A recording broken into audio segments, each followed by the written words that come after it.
नमस्कार मित्रों, स्वागत है आपका मेरे YouTube चैनल नॉवेल्स इन ऑडियो डॉट कॉम में। मित्रों, आप सुन रहे हैं प्रसिद्ध रोमांटिक उपन्यास चलती चट्टान का दूसरा भाग। ज्यों-ज्यों अंधेरा बढ़ रहा था, त्यों-त्यों शीतल वादियों के मुख पर उल्लास की किरण चमकने लगी और लोग मंदिर की ओर चल पड़े। इधर पार्वती श्रृंगार में मग्न थी। आज उसने अपने को खूब सजाया, परंतु उसका हृदय अज्ञात आशंका से धड़क रहा था। यदि मंदिर की सजावट ना हुई तो वह बाबा को क्या उत्तर देगी। आज तो वह बड़ी आशाएं हृदय में लिए हुए मंदिर जाने की तैयारी कर रही थी। जब वह नृत्य के लिए देवताओं के सम्मुख आएगी और पास बैठा पुजारी उसे घूर घूर कर ताकेगा तो क्या वह नृत्य कर सकेगी। यही विचार आकर उसको खाए जा रहे थे। वह यह सोच रही थी कि उसके कानों में बाबा की आवाज़ सुनाई दी। उसने झट से श्रृंगारदान बंद किया और साड़ी का पल्लू ठीक करते करते कमरे से बाहर आ गई।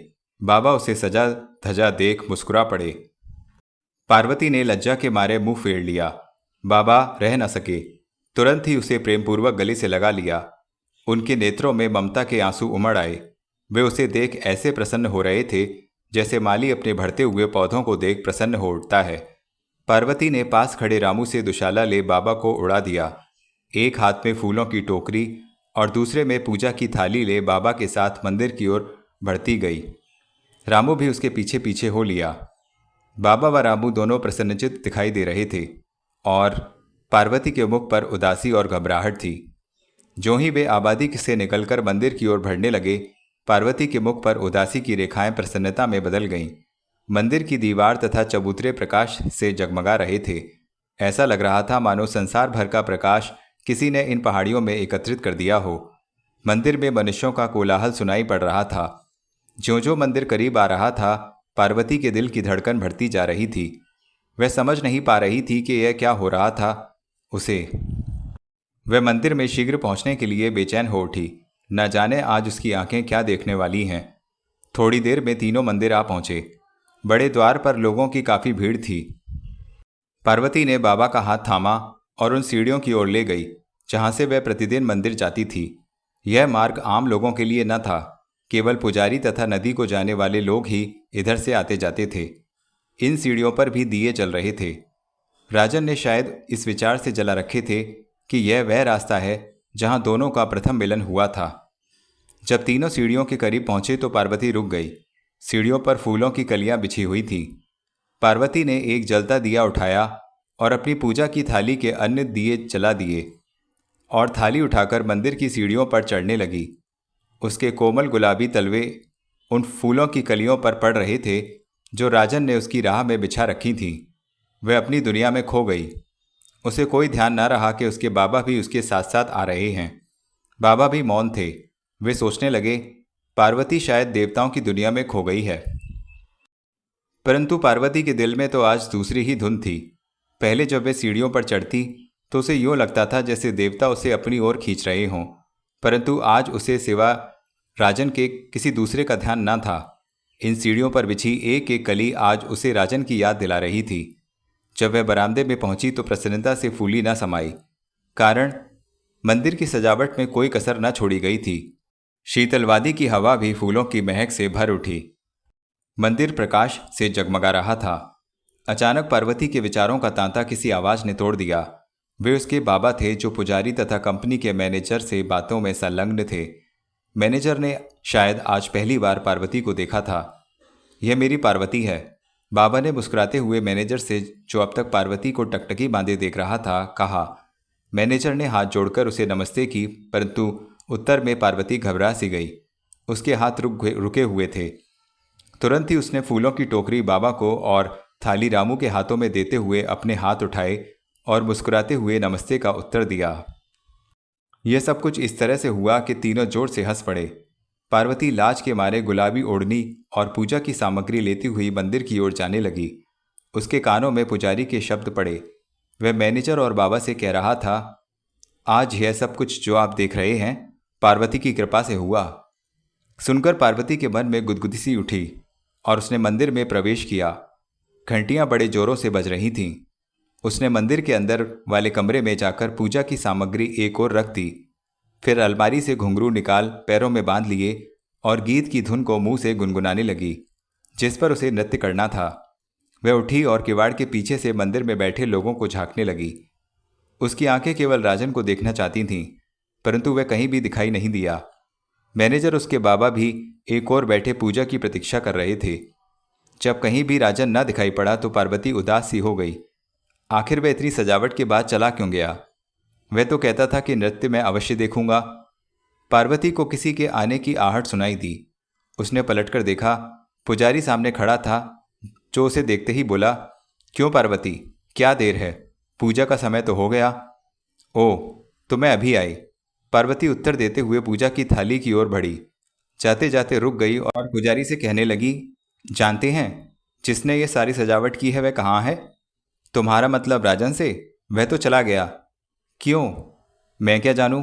कहता तो था कि पूजा के समय तक आ जाऊंगा, परंतु दिखाई तो नहीं दे रहा। भीड़ में ना मालूम कहीं जा बैठा हो। तुम जल्दी करो। यह कहता हुआ पुजारी बाहर चला गया। पार्वती ने पूजा की थाली उठा ली और उसमें पूजा के लिए फल रख बाहर जाने लगी। अभी उसने पहला कदम उठाया ही था कि पिछले किवाड़ से कोई अंदर आया। पार्वती ने मुड़कर देखा, राजन खड़ा था। दोनों ने एक दूसरे को देखा, आंखें मिली और झुक गईं। राजन ने पार्वती की ओर गुलाब का फूल बढ़ाया और उसकी आंखों में आंखें डुबाता सा खड़ा रह गया। यह क्या? पार्वती ने पूछा। प्रेम की भेंट। तो क्या यह कम था जो तुमने मेरे लिए किया? वह तो तुम्हारे देवताओं को प्रसन्न रखने के लिए था, और यह अपनी प्रसन्नता के लिए। अच्छा तो लाओ। पार्वती के हाथ खाली न देखकर राजन बोला, इन फूलों में रख दूं क्या? ना ना, यह तो पूजा के फूल हैं जो देवताओं पर चढ़ाए जाएंगे। तो क्या यह फूल इस योग्य भी नहीं कि साथ रख दिया जाए? राजन ने कुछ कुछ बिगड़ते हुए कहा और अपना हाथ पीछे खींच लिया। पार्वती समझ गई और मुस्कुराते हुए बोली, नहीं, ऐसी बात तो नहीं, परंतु हर वस्तु अपने स्थान पर ही शोभा देती है। तो इसका स्थान मेरे बालों में। पार्वती राजन की बात काटते हुए बोली और घूमकर अपना सिर उसकी ओर कर दिया। राजन ने प्रेम से वह फूल उसके बालों में खोंस दिया और उसे एक बार चूम लिया। पूजा की घंटी बजी तो दोनों चौंक उठे। राजन मुस्कुराता हुआ एक ओर चला गया। पार्वती पूजा की थाली ले बाहर की ओर बढ़ी। जाते जाते एक क्षण के लिए रुकी। घूमकर कनखियों से राजन को देखा। राजन अभी मुस्कुराता खड़ा था। पार्वती धीरे धीरे डग भरती देवता की मूर्ति की ओर बढ़ी। धरती पर फूल बिछे हुए थे, परंतु फिर उसके पैर डगमगा रहे थे। उसके हृदय की धड़कन उसे भयभीत कर रही थी, जैसे उसने कोई बड़ा पाप किया हो। मूर्ति के करीब पहुंचकर उसने थाली नीचे रख दी और फूल उठाकर देवताओं के चरणों में अर्पित करने लगी। उसके हाथ कांप रहे थे। जो ही वह देवताओं के सामने झुकी, पुजारी ने राग अलापना आरंभ कर दिया। उसके साथ ही सब लोग देवताओं के सामने झुक गए। पार्वती धीरे धीरे ऊपर उठी, परंतु आज उसे ऐसा लग रहा था जैसे देवता उसे क्रोध की दृष्टि से देख रहे हों। मंदिर की जगमगाहट शायद आज उसे प्रसन्न न कर सकी। राम के अलाप के साथ साथ पार्वती ने नृत्य आरंभ कर दिया। नृत्य के मध्य उसने घूमकर देखा। दर्शकों के सिर देवता के सम्मुख झुके थे, परंतु दूर किवाड़ के साथ खड़े राजन के मुख पर वही मुस्कुराहट थी। एक बार फिर दोनों की दृष्टि मिल गई और पार्वती बेचैन हो उठी और उसने आंखें मूंद ली। वह ढोलक और अलाप के राग के साथ साथ नृत्य करती रही। न जाने आज राजन के नेत्रों में ऐसा क्या था कि मंदिर के देवता गीत का आलाप, ढोलक व घुंघरुओं की रुंझुन, कोई भी उसकी आंखों से राजन की सूरत को दूर न कर पाती थी और वह नीचे जा रही थी। उसके पांव की गति ढोलक के शब्द और रागों के आलाप के साथ साथ बढ़ती गई। मंदिर गूंज उठा। आज से पहले पार्वती ने कभी ऐसा नृत्य नहीं किया था। उसे ऐसा मालूम हो रहा था जैसे वह केवल राजन के लिए ही नृत्य कर रही है। उसने और भी उत्साह से नाचना आरंभ कर दिया। वह राजन का ध्यान छोड़ अपने आप को देवता के चरणों में अर्पित करना चाहती थी, परंतु उसके एक ओर तो राजन खड़ा मुस्कुरा रहा था और दूसरी ओर देवता क्रोध से पार्वती को देख रहे थे। शायद आज मनुष्य तथा देवता का संघर्ष हो रहा था। राजन की मुस्कुराहट बता रही थी कि वह आज अत्यंत प्रसन्न है। इधर घुंघरुओं की रुंझुन और तीव्र होती गई। शीतलवादी की हवा ने तूफान का रूप ग्रहण कर लिया। वायु की तीव्रता से घंटियां अपने आप बजने लगीं।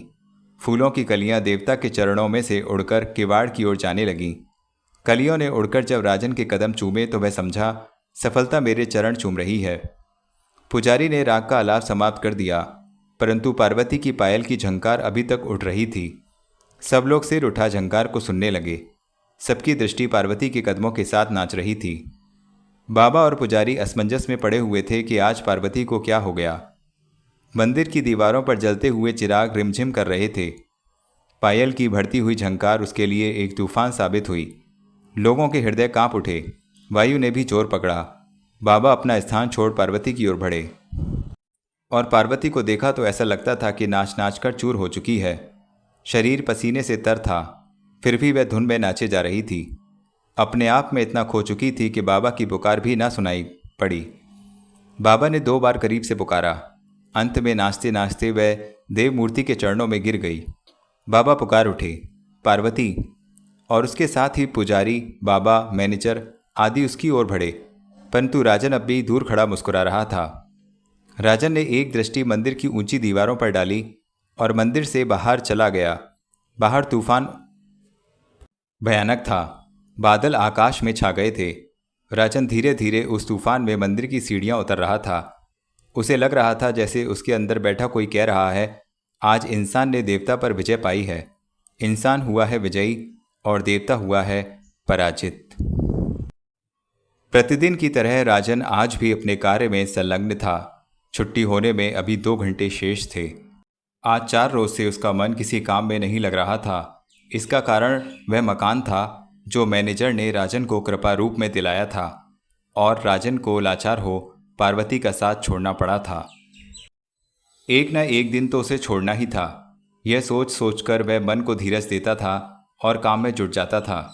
उसे हर सांझ को बेचैनी से इंतज़ार होता जब वह छुट्टी के बाद मंदिर की सीढ़ियों पर पार्वती से मिलता। आज भी वह इस धुन में पार्वती की प्रतीक्षा कर रहा था। पार्वती ने उसे आज नाव की सैर का वचन दिया था। वह प्रतिदिन पूजा के फूलों में एक लाल गुलाब का फूल भी लाती और जब मुस्कुराते हुए राजन को भेंट करती तो वह उसे प्रेमपूर्वक उसी के बालों में लगा देता। दोनों फूले न समाते थे। ज्यों ज्यों छुट्टी का समय निकट आ रहा था, राजन की बेचैनी बढ़ती जा रही थी। इतने में सामने से कुंदन आता दिखाई दिया। राजन काम छोड़ उसकी ओर लपका और बोला, सुनो भाई, आज इधर कहाँ? तुम्हें तो समय ही नहीं। मैंने सोचा मैं ही मिलता चलूँ। तुम जानते हो भैया, मैं छुट्टी के पश्चात घूमने चला जाता हूँ। जब लौटता हूँ तो थका हारा बिस्तर पर पड़ जाता हूँ। कम से कम अपनी कुशल क्षेम का समाचार तो देते रहा करो। यदि अकेले ना होते तो इसकी आवश्यकता ना रहती। तुम समझते हो मेरा कोई नहीं। कौन है जो? ओ, ठाकुर बाबा। उन्हें तो मैं भूल ही गया और बातों बातों में यह भी भूल गया कि मैनेजर साहब ने तुम्हें बुलाया है। मुझे? हाँ, यही कहने तो आया था, तो इसलिए हाल पूछा जा रहा था। राजन, हम एक ही समय में 2 काम कर लिया करते हैं। तुम्हारी तरह नहीं, काम यहाँ हो रहा है और मन नदी के किनारे, फिर दोनों के दोनों अधूरे। इस पर दोनों खिलखिलाकर हंसने लगे। कुंदन हाथ मलता ड्यूटी पर चला गया और राजन मैनेजर के कमरे की ओर। जब वह मैनेजर के कमरे से बाहर निकला तो बहुत प्रसन्न था। उसके हाथ में एक बड़ा सा पार्सल था जिसमें उसका प्यार मिंटो वायलन था। पहले तो हरीश ने उसे फिजूल खर्ची पर डांटना चाहा, परंतु यह सोचकर कि शौक का कोई मूल्य नहीं, मौन हो गया। एक युवक शायद दूसरे युवक के दिल को शीघ्र ही पहचान गया था। छुट्टी होने में शायद अभी 1 घंटा बाकी था। कब छुट्टी हो और वह पार्वती के पास पहुंचे। उसे विश्वास था कि वह एक मिंटो वायलन देख प्रसन्नता से उछल पड़ेगी और जब वह उसे बजाएगा तो वह उस धुन पर नाच उठेगी। इन्हीं विचारों में खोया खोया काम कर रहा था कि मैनेजर व माधो वहां आ पहुंचे। राजन ने दोनों को नमस्कार किया। मैनेजर राजन के समीप होकर बोला, राजन, आज छुट्टी जरा देर से होगी। राजन के सिर पर मानो कोई वज्र गिर पड़ा हो। उसके चेहरे का रंग फीका पड़ गया। फटी दृष्टि से हरीश को देखने लगा। राजन को यूँ देख दोनों आश्चर्य में पड़ गए। फिर माधो बोला, क्यों राजन, तबीयत तो ठीक है? तबीयत? वह संभल कर बोला, हाँ हाँ ठीक है, कुछ और ही सोच रहा था। तुम तो जानते ही हो कि कल काम बंद रहेगा। तार पर थैलियों के स्थान पर बिजली से चलने वाला एक बड़ा टब लगवाया जाएगा। वह एक ही बार में कोयले की 10 थैलियों को नीचे ले जाएगा। तो फिर आज जितना कोयला है वह सब नीचे पहुंचा दो। प्रातःकाल मालगाड़ी जाती है। यह करीब 2 घंटे का काम होगा। इसके बदले कल दिन भर छुट्टी। अब तो प्रसन्न हो ना? जी। राजन ने धीरे से उत्तर दिया। वह वहीं खड़ा रहा। उसे यह भी पता ना चला कि दोनों कब चले गए। उसके मन में बार बार यही विचार उत्पन्न हो रहा था कि पार्वती राह देखेगी। जब वहां ना पहुंचेगा तो निराश होकर घर लौट जाएगी। उसने घूमकर एक दृष्टि कोयले के ढेर पर डाली। उसके मुंह से यह शब्द निकले, इतना ढेर? 2 घंटे का काम केवल 2 घंटे का? अचानक उसका चेहरा तमतमा आया और वह मजदूरों की ओर बढ़ा और उन्हें काम के लिए कहा। स्वयं ही बेलना उठा थैलियों में भरने लगा। मजदूरों ने भी मन से उसका साथ दिया। इस प्रकार वे सब मिलकर काम करने लगे। सबके हाथ मशीन की भांति चल रहे थे। सारे दिन की थकावट का उन पर कोई असर न था। आज वे घंटों का काम मिनटों में समाप्त करना चाहते थे। दूसरी ओर माधो अचंभे में था कि आज थैलियां इतनी तेजी से क्यों आ रही हैं। अभी एक समाप्त भी न हो पाती तो झट से दूसरी आ पहुंचती। वह यह सोचकर आश्चर्यचकित था कि आज इतनी फुर्सत कैसी। परंतु बेचारा माधो क्या जाने कि प्यार की मंजिल पहुंचने तक मनुष्य कैसे फुर्तीला हो उठता है। मैनेजर का अनुमान गलत था, परंतु फिर भी सबने मिलकर काम 2 घंटे में समाप्त किया। काम के बाद मजदूर इसलिए प्रसन्न थे कि 2 घंटे के पश्चात उन्हें पूरे दिन की छुट्टी है। परंतु राजन के लिए यह 2 घंटे भी कितने कीमती थे।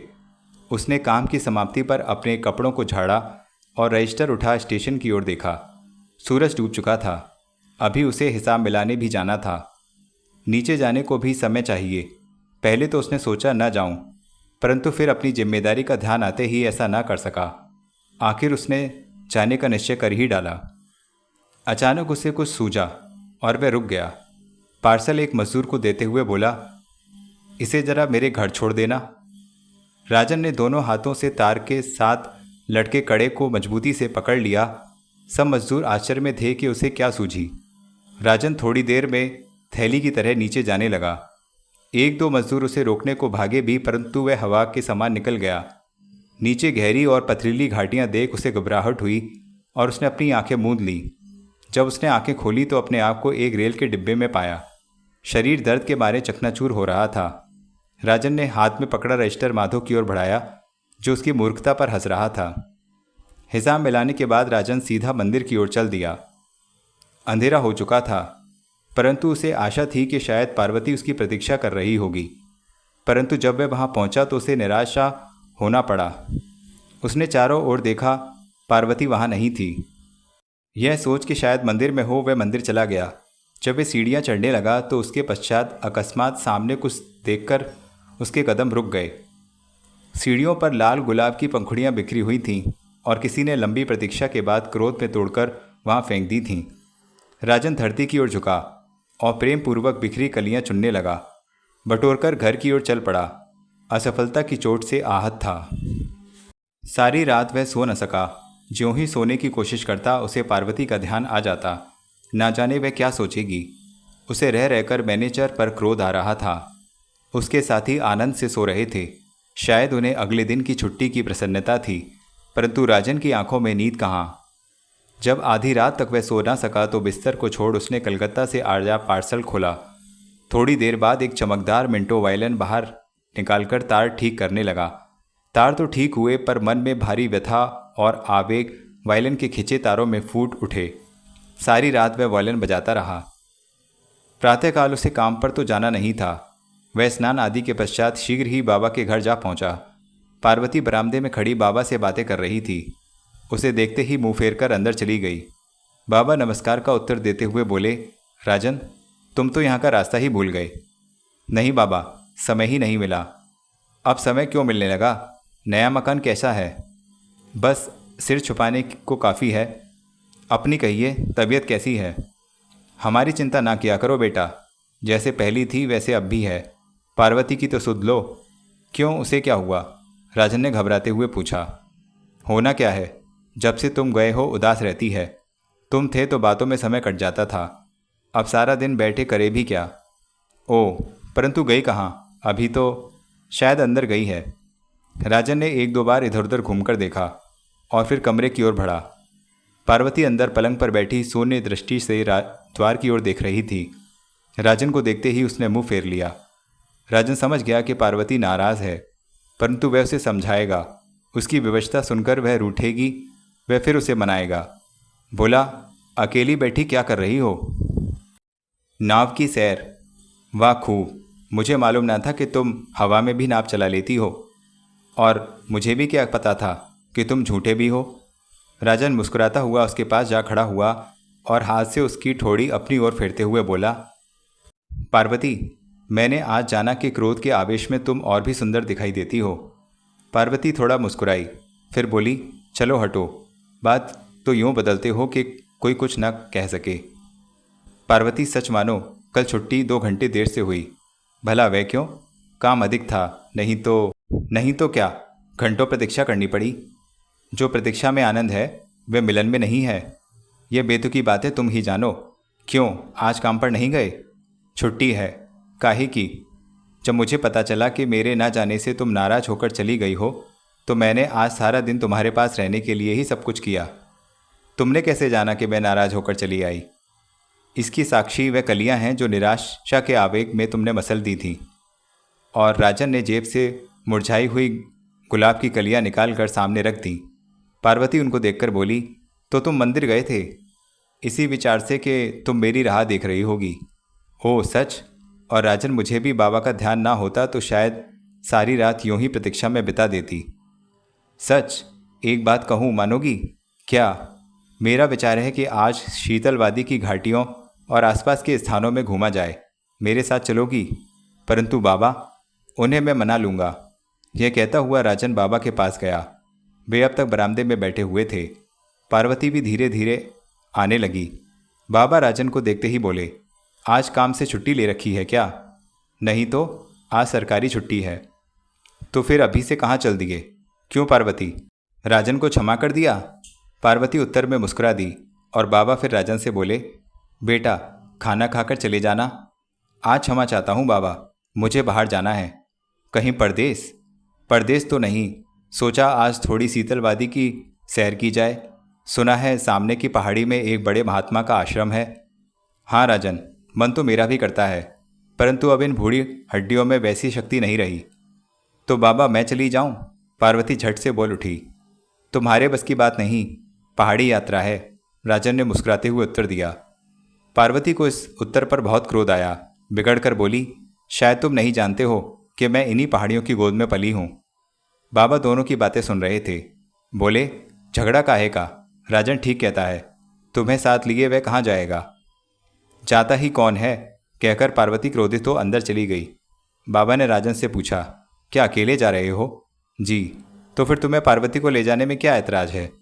ऐतराज तो कुछ नहीं, यही सोचा कि वह इतनी कोमल नहीं कि जितना तुम समझ बैठे हो।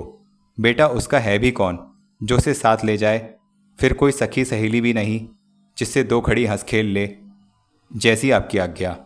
राजन पार्वती के कमरे में गया। वह क्रोध में तनी बैठी थी। राजन ने उसकी बाँह पकड़ी और कहने लगा, चलो ना, देर हो रही है। मुझे नहीं जाना। तुम तो कुछ नहीं समझती। यदि बाबा के सामने यूं ना कहता तो जानती हो वह क्या समझते। अच्छा जी, हो बड़े समझदार। बात बनाना तो कोई तुमसे सीखे। अच्छा, तो तुम बाबा से बातें करो, मैं कपड़े बदल कर आई। थोड़ी ही देर में पार्वती एक सुंदर सी साड़ी पहने आंगन में खड़ी हुई। उसे देख दोनों मुस्कुरा दिए। जब बाबा ने भोजन को कहा तो दोनों ने कह दिया, भूख नहीं है। बाबा भली भांति जानते थे कि दोनों को प्रसन्नता के मारे भूख नहीं लग रही, अतः उन्होंने आलू के पराठे जबरदस्ती साथ झोले में डाल दिए। दोनों हंसते कूदते पहाड़ियों की ओर चल पड़े। रास्ते में राजन ने अपने घर से मिंटो वायलिन भी साथ ले ली। इस साज को देख पार्वती का मन प्रसन्नता से नाच उठा। राजन पार्वती को पहले उस स्थान पर ले गया जहाँ वह काम करता था। मैनेजर व माधो वहाँ खड़े काम करवा रहे थे। आज तार पर नया टब लटक रहा था। कुछ बाहर से आए हुए लोग बिजली की तारें आदि लगा रहे थे। राजन नई मशीन को देख प्रसन्न हुआ और एक और खड़ा होकर सब कुछ पार्वती को समझाने लगा। पार्वती सुन तो कुछ न रही थी, केवल टकटकी बांधे उसके चेहरे की ओर देख रही थी। राजन कुछ रुककर कहने लगा, कुछ समझी भी कि यूं ही बोले जा रहा हूँ? हाँ राजन, सब सुन रही हूँ। बोलो, भला क्या समझी? क्या समझी? यही कि तुम अच्छा बोल लेते हो। बोलने लगते हो तो माथे से पसीने की बूंदें गिरने लगती हैं। कहते कहते पार्वती चुप हो गई, परंतु राजन हंस पड़ा। पार्वती ने भी उसका साथ दिया। अचानक दोनों चुप हो गए। राजन ने देखा मैनेजर व माधो सामने खड़े हैं। और इनकी बिना मतलब की हंसी सुन दोनों असमंजस में हैं। राजन ने दोनों को प्रणाम किया और उसके साथ पार्वती ने भी हाथ जोड़ लिए। मैनेजर पार्वती के समीप होकर नमस्कार का उत्तर देते हुए बोला, शायद पूजा के दिन इन्हें देखा है। जी, ठाकुर बाबा के साथ। ओ, अब समझा, मैनेजर ने राजन की बात को काटते हुए कहा। पार्वती मुस्कुरा दी। शायद आज पहली ही बार इस ओर आई हो। जी, बाबा से कई बार कहा परंतु वे टाल देते थे। आज राजन इस ओर आ रहा था, सोचा मैं यह सब कुछ देखती ही आऊं। अवश्य, बाबा ने मुझे ही कहला भेजा होता। खैर, मैं तो आज काम में हूँ, कहो तो माधो को साथ भेज दूँ। आप कष्ट न करें, राजन जो साथ है। इसमें कष्ट काहे का, और फिर राजन भी तो नया है। राजन पहले ही जला हुआ था, तुरंत बोल उठा, मैनेजर साहब, जो आनंद खोज में है वह शायद प्राप्ति में नहीं। और फिर मैनेजर साहब से आज्ञा ले पार्वती के साथ ऊपर की ओर बढ़ गया। मैनेजर और माधो खड़े ही देखते रह गए। जब वे दोनों दूर निकल गए तो मैनेजर माधो से बोला, न जाने ठाकुर बाबा को क्या सूझी कि उसे अकेले में यूं भेज दिया। फिर दोनों का मेल ही क्या। मुझे भी दाल में कुछ काला मालूम होता है। देखने वाले अंधे नहीं, वे दोनों मिलकर दूसरों की आंखों में धूल झोंकना चाहते हैं। मैनेजर चुप रहा। अब तक उसकी आंखें उन्हीं की ओर लगी हुई थीं और पार्वती का सुंदर चेहरा उसके सामने घूम रहा था। राजन और पार्वती चट्टान के पास आकर रुके जहां कुंदन की ड्यूटी थी। कुंदन दोनों को देख बहुत प्रसन्न हुआ। राजन ने कुंदन से पूछा, भैया, आज्ञा हो तो चट्टानों को अंदर से देख लूं? वहां क्या रखा है? अंधेरा ही अंधेरा, परंतु तुम आज इधर कैसे आ निकले? आज जरा सामने पहाड़ों में उस आश्रम को देखने जा रहे हैं जिसके बारे में तुम कहा करते थे, परंतु इतनी दूर जाओगे कैसे? इसलिए तो कहा था कि चट्टानों से जाने दो, यहाँ से करीब भी है। तुम समझते नहीं, वह रास्ता बहुत भयानक है। उसके पीछे बारूद भरा पड़ा है। यहाँ से जाने की किसी को भी आज्ञा नहीं। अच्छा भाई, 4 कदम और चल लेंगे। देखो, एक तरकीब मुझे सूझी है। क्या? ठहरो। और थोड़ी दूर खड़े एक मनुष्य को कुछ समझाने लगा। फिर दोनों को पास बुला उस मनुष्य को संग कर दिया। दोनों उसके पीछे पीछे जाने लगे। तीनों एक ढलान उतरे। रेल की पटरी के पास पहुंचकर रुक गए। छोटे छोटे गाड़ी के डिब्बे पटरी पर लग रहे थे। राजन जो कोयला नीचे स्टेशन तक भेजता था, वह इन्हीं डिब्बों द्वारा अंदर की खानों से स्टेशन तक पहुंचाया जाता था। उस मनुष्य ने उन्हें उन डिब्बों में बैठ जाने को कहा जो कोयला छोड़कर खाली वापस लौट रहे थे। उसकी बात सुन दोनों असमंजस में पड़ गए और उसकी ओर देखने लगे।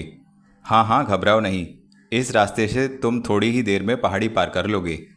पार्वती ने राजन की ओर देखा और फिर बोली, परंतु शायद तुम डरने लगी। अंधेरा अवश्य है, पर डर की कोई बात नहीं। हमारा तो प्रतिदिन का काम यही है। और फिर मैं भी तो साथ हूँ, राजन ने उस मनुष्य की बात को पूरा करते हुए कहा। तो क्या तुम मुझे डरपोक समझते हो? पार्वती बोली और उछलकर खाली डिब्बे में जा बैठी। उसकी पहल देख राजन हैरान हुआ और मिंटो वायलन उसे पकड़ा कर आप भी डिब्बे में जा बैठा। पार्वती डिब्बे में बेधड़क बैठ गई और उसका मन बैठा जाता था। धीरे से उस आदमी से पूछने लगी, तो अंदर काफ़ी अंधेरा होगा? यूं जानो एक अंधेरी रात। राजन पार्वती का यह प्रश्न सुन हंसने लगा और हंसी को रोकते हुए बोला, काश अंधेरी रात के बदले चांदी रात होती। उस मनुष्य ने कहा, तो चांद ला दूं? पार्वती यह सुन झट से बोली, वह कैसे? लैंप से। हमारे पास अंदर ले जाने वाले लैंप भी हैं। राजन बोला, उसकी क्या आवश्यकता है? क्यों नहीं? पार्वती ने उत्तर में कहा और फिर उस आदमी से बोली, भाई यदि कष्ट ना हो तो। मैं समझ गया, अभी लाया। और वह लैंप के लिए एक और भागा। लैंप का नाम सुन पार्वती को ढाढ़स बंधा और वह उसकी प्रतीक्षा करने लगी, परंतु उसके लौटने से पहले डिब्बे चल पड़े। यह देख उसका चेहरा फिर उतरने लगा, परंतु राजन उसकी इस हार पर प्रसन्न था। बोला, क्यों, चांद नहीं मिला? इसमें मजाक कैसा? क्या तुम्हें लैंप की कोई आवश्यकता ही नहीं?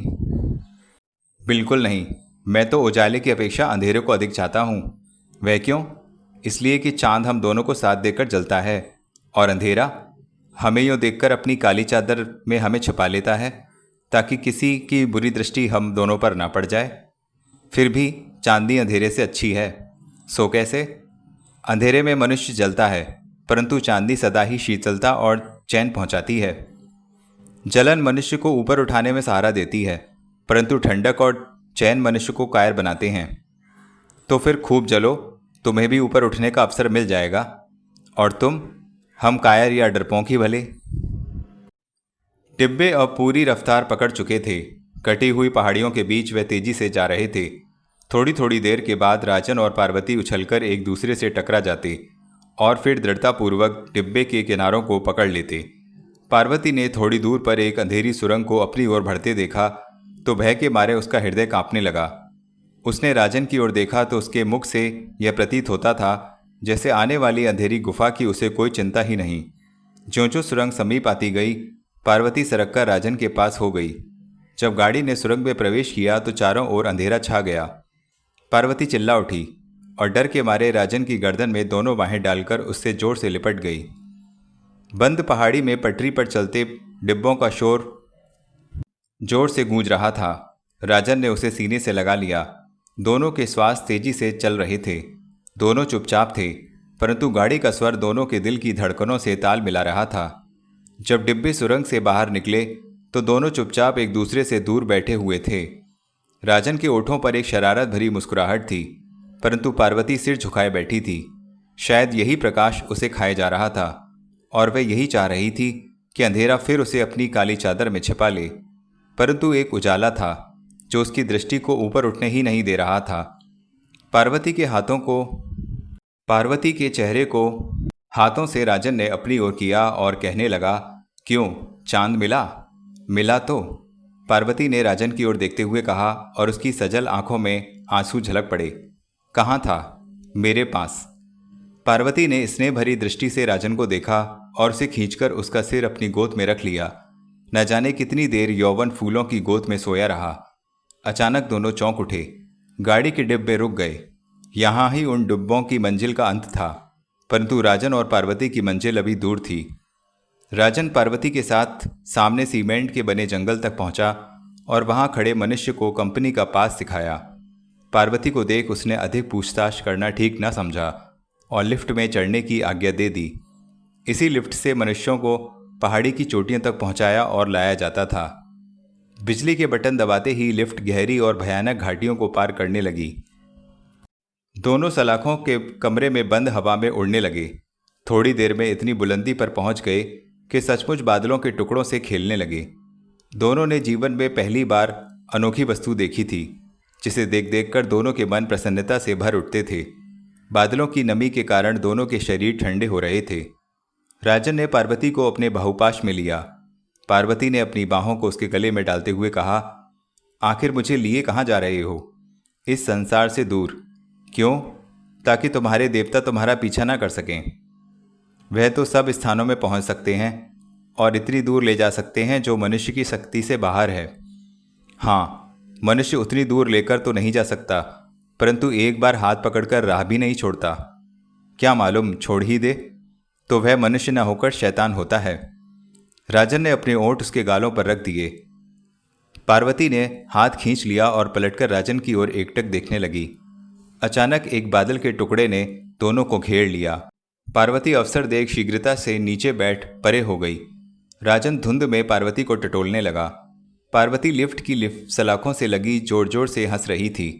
जब धुंध ने पार्वती को घेर लिया तो राजन ने शीघ्रता से उसे पकड़ लिया। उसके प्यासे ओंठ पार्वती के मुख तक पहुंच ही गए, परंतु पार्वती को यह अच्छा न लगा। बोली, राजन, इतना अल्हड़पन अच्छा नहीं। और यह कहते हुए जहां पार्वती की आंखों में कृत्रिम क्रोध था, वहां स्नेह भी। एक बार ही राजन को देखा और आंखें झुका लीं। शायद तुम मुझे डांटना चाहती हो। हाँ, परंतु अब विचार बदल दिया है। वह क्यों? तरस आ गया है। तरस? और मुझ पर? तुम पर नहीं, तुम्हारे स्नेह पर। लजाते हुए पार्वती ने मुंह फेर लिया। राजन पास आकर धीरे से उसके कान तक मुंह ले जाकर बोला, तो मान लूं कि तुम मुझसे प्रेम करती हो? पार्वती नीचे घाटियों की ओर संकेत करते हुए बोली, वह गहराइयां देख रहे हो? हाँ, यदि तुम जानना चाहते हो कि गहराइयों में क्या क्या है तो कैसे जानोगे? नीचे उतर जाऊंगा। इस प्रकार यदि तुम मेरे दिल की गहराइयों में उतर जाओ तो सब जान जाओगे। उतर तो जाऊं, परंतु बाहर से तुमने दिल का द्वार बंद कर लिया तो क्या हुआ? अंधेरे में पड़े जला करना। शायद तुम्हें ऊपर उठने का मौका मिल सके। और एक शरारत भरी मुस्कान पार्वती के ओठों पर खेल गई। इतने में लिफ्ट एक सीमेंट के चबूतरे पर आकर रुक गई। दोनों ने संतोष की सांस ली। एक और ऊंची ऊंची भयानक चोटियां और दूसरी ओर उतनी ही नीची घाटियां। शीतलवादी के पथरीले मकान दूर से ऐसे प्रतीत हो रहे थे जैसे एक कतार में छोटे छोटे खिलौने रखे हों। मंदिर के ऊंचे गुंबद और उसके साथ बलखाती नदी साफ दिखाई दे रही थी। बादल के टुकड़े इकट्ठे हो शायद आकाश को ढक लेना चाहते थे। अद्भुत दृश्य था जिसमें भय और सुंदरता दोनों छिपे हुए थे। आश्रम आदि देखने के बाद जब दोनों महात्मा के दर्शन के लिए चले तो महात्मा के चेलों ने उन्हें रोक दिया। महात्मा उस समय पूजा कर रहे थे। उस समय उन्हें कोई भी नहीं मिल सकता था। दोनों अपना सा मुंह लिए आश्रम से बाहर आ गए। सामने चौड़ी चौड़ी चट्टानों की कतार देख वहां चलने का निश्चय किया। सफ़ेद चट्टानें ऐसी लग रही थीं जैसे संगमरमर का फर्श। पार्वती उछलती हुई वहां जा पहुंची और चप्पल उतारकर उन पर चलने लगी। ठंडे पत्थरों पर चलते हुए वह एक अलौकिक आनंद अनुभव कर रही थी। सामने खड़े राजन से बोली, आओ देखो कैसा आनंद आ रहा है। तुम आनंद लो और मैं खाना खाता हूँ। मुझे तो भूख लगी है। तो क्या हम पत्थर खाएंगे? और नहीं तो आलू के पराठे।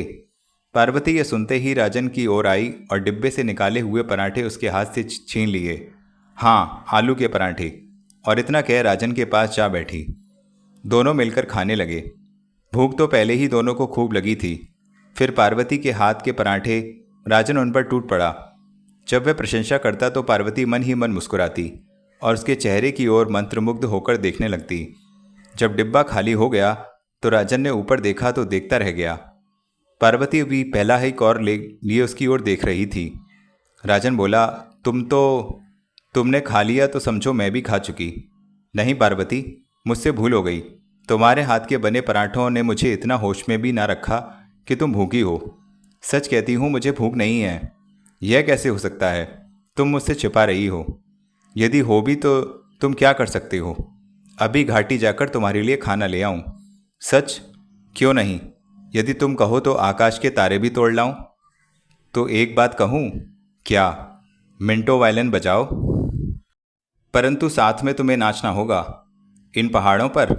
हाँ, प्रकृति ने तुम्हारे आने से पहले ही चट्टानों का फर्श बिछा रखा है। पार्वती ने एक दृष्टि उन सफ़ेद चट्टानों पर डाली और राजन ने मिंटो वायलिन के तार छेड़ दिए। पार्वती नंगे पांव उन चट्टानों की ओर बढ़ी। उसे ऐसा लगा जैसे स्वयं देवता बादलों पर आरूढ़ हो उसका नृत्य देखने आ रहे हों। ज्यों ही उसने पथरीली फर्श पर पैर रखा, मानो पाजेब की झंकार गूंज उठी। वह वायलिन की धुन के साथ साथ नृत्य करने लगी। आज वह मंदिर के बंद देवताओं को छोड़ प्रकृति की गोद में नाच रही थी। राजन भी मिंटो वायलिन बजाता उसके साथ साथ जाने लगा। अंतिम चट्टान पर वह रुक गई और तेजी से नाचने लगी। राजन की उंगलियां भी वायलिन के तारों पर तेजी से थिरक रही थीं। दोनों एक दूसरे की ताल में खो गए। अचानक वायलिन का तार टूट गया। तार के टूटते ही पार्वती का पांव फिसला और वे नीचे जा गिरी। राजन चिल्लाया, पार्वती, पार्वती। परंतु पार्वती की एक चीख सुनाई दी और सन्नाटा छा गया। राजन तेजी से नीचे पहुंचा। पार्वती पत्थरों पर पड़ी करा रही थी। सिर से रक्त बह रहा था। राजन के पांव तले की धरती निकल गई। वह बहुत घबराया। फिर शीघ्रता से उसे अपनी बाहों में उठा लिया। पार्वती मूर्छित हो गई थी। चारों ओर बादलों की धुंध छा रही थी। राजन पथरीली चट्टानों से पग बढ़ाता आश्रम की ओर चल दिया। ज्यों ही वह आश्रम के करीब पहुंचा, लोगों के गाने का शब्द उसे जोरों से सुनाई पड़ने लगा। जब उसने आश्रम में प्रवेश किया तो महात्मा के चेले भजन गा रहे थे। किसी ने भी उनकी ओर नहीं देखा। मूर्छित पार्वती अब भी उसकी बाहों में थी। उसने थोड़ी दूर बैठे आदमी का ध्यान अपनी ओर आकर्षित कर पुकारा, परंतु उसने भी कोई उत्तर नहीं दिया, जैसे उसने देखा ही नहीं, और सुनी अनसुनी कर दी। राजन ने क्रोध का पारावार न रहा। वह जोर से चिल्लाया, महात्मा! सब मौन हो गए, चकित हो उसे देखने लगे। राजन यह कहते हुए बोला, कहाँ हैं तुम्हारे गुरु? कहाँ हैं तुम्हारे महात्मा? अंदर की ओर बढ़ने लगा। एक मनुष्य आगे बढ़कर उसे रोकते हुए बोला, कल प्रातःकाल तक वे किसी से नहीं मिल सकते, परंतु मुझे अभी मिलना है। मैं एक पल भी प्रतीक्षा नहीं कर सकता। किसी के जीवन का प्रश्न है। राजन झट से उसे हटाकर आगे बढ़ गया। सब चिल्लाए, ऐसा मत करो, परंतु राजन ना माना और सामने गुफा की ओर बढ़ता ही गया। गुफा के अंदर से प्रकाश बाहर आ रहा था। राजन ने सीधा अंदर ही प्रवेश किया। सामने एक पत्थर के आसन पर महात्मा आंखें मूंदे बैठे थे। राजन ने धीरे धीरे 3-4 बार पुकारा, गुरुदेव गुरुदेव, परंतु कोई उत्तर न आया। वह कुछ और समीप हो गया और जोर से चिल्लाया, महात्मा जी। महात्मा के नेत्र खुले और एक कड़ी दृष्टि से राजन को देखा। फिर दृष्टि पार्वती के चेहरे पर जाकर जम गई। राजन लड़खड़ाते हुए बोला, मजबूरी थी गुरुदेव, आपकी पुजारिन के जीवन का प्रश्न था। आप इसे शीघ्र ही जीवन प्रदान करें। देखिए, यह मूर्छित पड़ी है। क्या हुआ? महात्मा गंभीर स्वर में बोले। चट्टान से पांव फिसल गया और गिर पड़ी। आज की तपस्या शायद किसी का जीवन बचाने को ही है। जी, इसी आशा से तो मैं आपके पास आया हूँ। महात्मा अपने आसन से उठे। राजन ने उनका संकेत पाते ही नीचे बिछी चटाई पर पार्वती को लिटा दिया। महात्मा ने एक वस्त्र से बहते हुए रक्त को साफ किया। थैली से कोई दवाई निकाल उसकी चोट पर लगा दी। रक्त बहना तुरंत बंद हो गया। उसके पश्चात उन्होंने एक जड़ी बूटी निकाली और पार्वती को सूंघाई। फिर वापस अपने आसन पर बैठते हुए बोले, अभी थोड़ी देर में होश आ जाएगा। मैं आपका अनुग्रह जीवन भर न भूलूंगा। यदि आप सहायता न करते तो मैं ठाकुर बाबा को जीवन भर मुंह नहीं दिखा पाता। कौन है ठाकुर बाबा? पार्वती के दादा। यह उनकी अमानत है। मालूम होता है तुम दोनों का आपस में प्रेम है। प्रेम? गुरुदेव, यह तो मेरे प्राण हैं। परंतु छाया के पीछे दौड़ने से क्या लाभ? मैं समझा नहीं गुरुदेव। तुम दोनों का संबंध असंभव है। यह आप क्या कह रहे हैं? मैं नहीं, बल्कि तुम्हारे मस्तिष्क की रेखाएं यह बता रही हैं। गुरुदेव, तुम्हारे प्रेम का परिणाम क्या गुरुदेव?